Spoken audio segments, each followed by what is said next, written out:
তুমি আমার আর কৃষ্ণের প্রেমের বর্ণনা দেওয়ার পরিকল্পনা বানিয়েছিলে, কবিতা শোনাতে চলেছিলে সবাইকে। তাহলে ঠিক আছে, এবার সেই কবিতাই তুমি আমায় শোনাও। না, আর আমি শোনাতে পারবো না। কেন শোনাতে পারবে না? আপনি এত ক্রুদ্ধ হয়ে আছেন যে আমার মন থেকে সুন্দর কবিতা আসবে কিভাবে, আমি তো ভয়ভীত হয়ে আছি।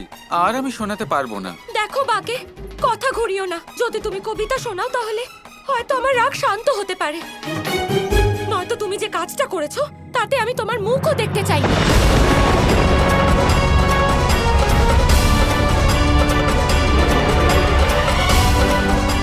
ঠিক আছে, আমি আপনাকে কবিতাটা শোনাচ্ছি।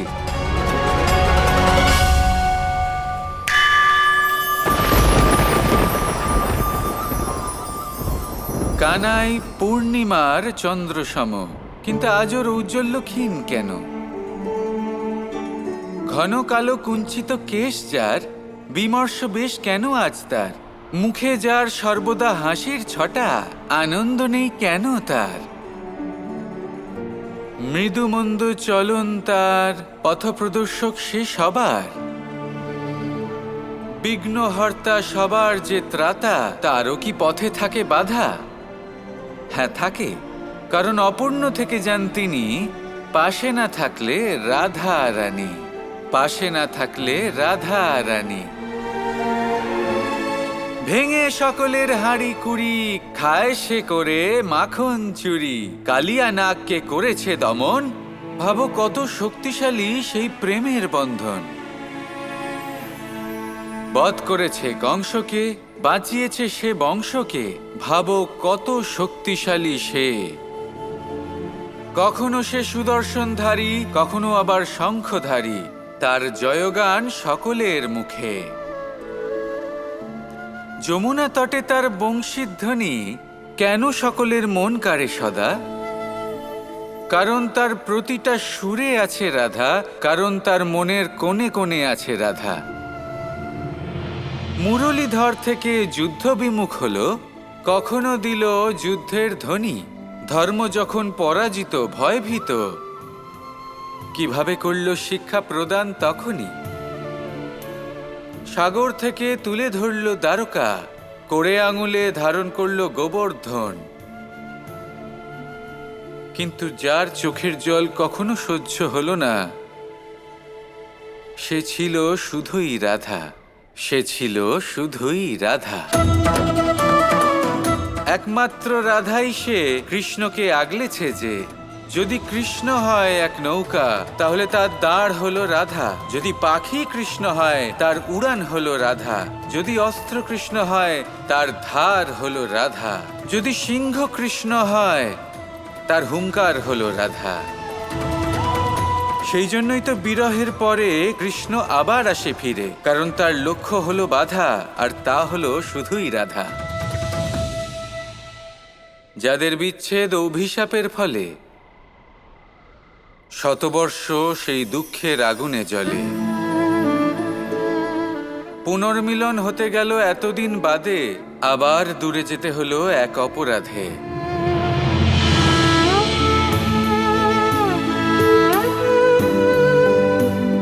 তাহলে কি সত্যি লুপ্ত হয়ে গেল এই নটবর? তাহলে কি ফিরে আসবে না সেই ভুবনে? না এখানে আছে, না ওখানে আছে, না আছে বর্ষণার উপবনে। আরে কোথায় গেল আমাদের কেশব? পাষাণ হলো নাকি হলো কাঁকড়? জীবিত যারা তাদের সকলের মনে একই প্রশ্ন।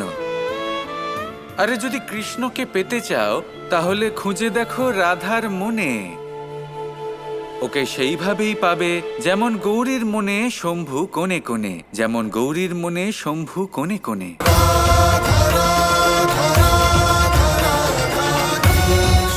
এক অপূর্ণ অংশ ধরিত্রীর বুকে, যা প্রেমের দ্বারা করে বিচরণ, সেই অপূর্ণ অংশ পূর্ণ করতে তাকে অবশ্যই আবার আসতে হয়।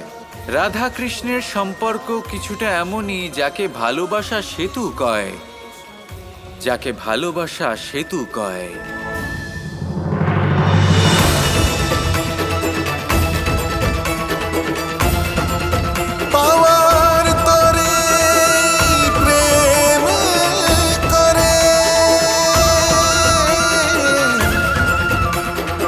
জগতে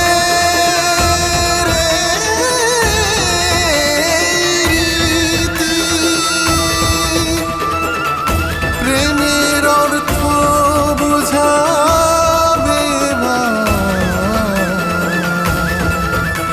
রাধা কৃষ্ণ প্রেম।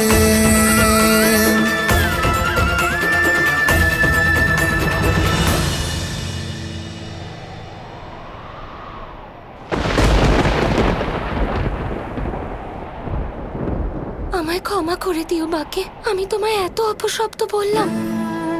তোমার কবিতা শুনে তো আমার মনের সব রাগ শান্ত হয়ে গেল। এত সুন্দর শব্দ দিয়ে তুমি আমার আর কৃষ্ণের প্রেমকে ব্যক্ত করলে। এই কাজে সময় তো লাগারই কথা। সময় কি আর বলি, আমি তো এক এক মুহূর্ত অনুভব করেছি। শ্রী রাধা কৃষ্ণের এই প্রেমকে শব্দের দ্বারা উল্লেখ করতে একটু তো সময় লাগবেই। ধন্যবাদ বাকে, তোমার এত সুন্দর কবিতা আমার মনের সব রাগ শান্ত করে দিয়েছে। কিন্তু আমাদের পথ চলা এত দূরই সম্ভব। তুমি এবার নিজের পথে যাও বাকে, আমি আমার প্রতিমা নিজেই খুঁজে নেব।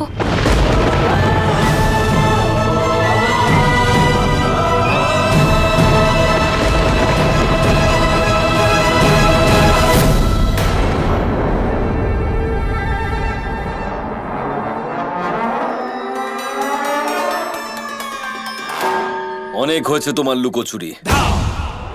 তুমি কি ভাবলে তুমি আমার হাত থেকে বাঁচতে পারবে? আমি তোমাকে চিনতে পারবো না? দাদা হই আমি তোমার কানাই।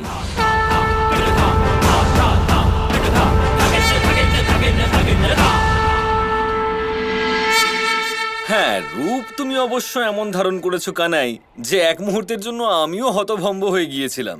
কিন্তু তারপর আমি তোমার আর রাধার কথাবার্তা শুনে ফেললাম।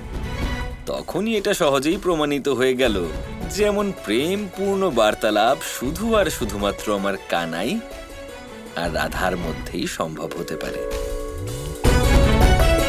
কি অদ্ভুত রূপ ধারণ করেছো কানাই, কিন্তু এই রূপ তো আমি আজকের আগে কখনোই দেখিনি। এটা কোন রূপ তোমার? অন্তত নিজের দাদাকে তো সত্যিটা বলে দাও। হ্যাঁ হ্যাঁ, কেন বলবো না, আমি তো খুব আনন্দ পাই এটা বলতে। আমার এই রূপের নাম হলো বাকে বিহারী, আর সে শুধু আর শুধুমাত্র প্রেমের দ্বারাই নির্মিত। অসাধারণ কানাই, তোমার এই স্বরূপকে দেখে তো আমি ধন্য হয়ে গেলাম। কি আকর্ষক স্বরূপ তোমার, অত্যন্ত আকর্ষক। আমি একটা কথা বলি, আমি এটা জানতাম আপনি এখানে আসতে চলেছেন, আর উচিত সময় এসেছেন আপনি। আমার আপনাকে প্রয়োজন দাদা। এক অত্যন্ত গুরুত্বপূর্ণ কাজ রয়েছে যার জন্য আপনাকে আমার দরকার দাদা। হ্যাঁ হ্যাঁ, তাহলে দেরি কিসের কানাই, বলো কি করতে হবে। আমি দেখেছি দাদা কিভাবে সকলে রাধাকে অসুস্থ ঘোষণা করে দিল। আমি দেখলাম এই কারণে রাধা কতটা দুঃখ পেয়েছে। এবার পরবর্তী যে কাজ সেটা হলো, আমি চাই যে রাধা মেনে নিক যে ও মানসিকভাবে অসুস্থ, আর সেই ঋষিদের আশ্রমে যায় যার বিষয়ে লক্ষণা কথা বলছিল। এটা তুমি কি বলছো কানাই? তুমি চাও যে রাধা নিজেকে মানসিকভাবে অসুস্থ মেনে নিক আর দ্বারকার বাইরে ওই আশ্রমে চলে যাক? তুমি ওই লক্ষণের কথা কেন মানাতে চাইছো কানাই? আমি তো বিশ্বাসই করতে পারছি না যে এটা তুমি বলছো কানাই যে রাধাকে দ্বারকার বাইরে বের করে দেওয়া হোক। বিশ্বাস এই কারণে করতে পারছেন না কারণ আপনি আমার এই পরিকল্পনা বুঝতে পারছেন না দাদা। কৃষ্ণ কৃষ্ণ কৃষ্ণ কৃষ্ণ